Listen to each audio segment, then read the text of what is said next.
This is Father Dominic Holtz coming to you from Rome, Italy, with a word of hope for the 6th Sunday of Easter. In today's second reading, St. Peter tells us to be ready to give a reason for the hope that is within us.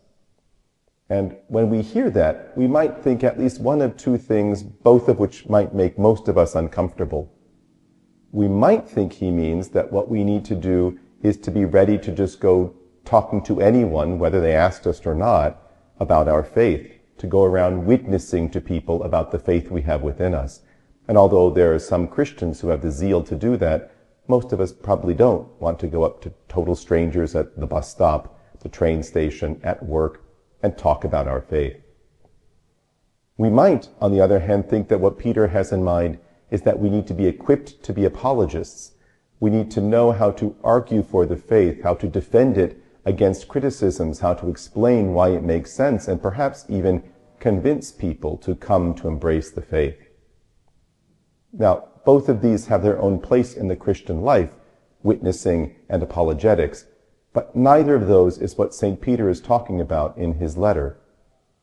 What St. Peter tells us, first of all, is that he says we need to be ready to give the reason for the hope that is within us to any who would ask.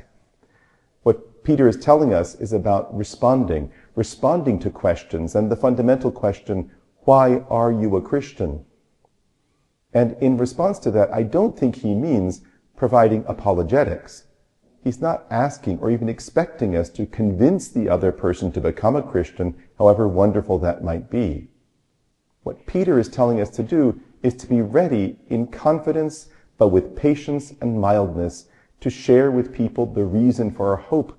And the reason for our hope is nothing other than that we have enthroned Christ in our hearts.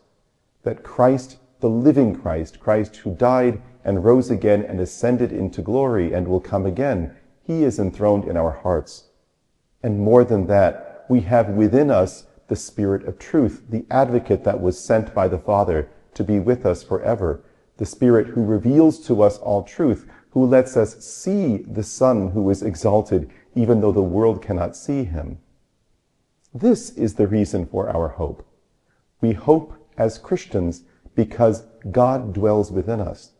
We hope as Christians because the Spirit, the advocate, our heavenly friend, is within us all the time. We live in hope because Christ, who died, is risen and lives forever, and we now see his risen presence and live in him. And that, my brothers and sisters, is a word of hope.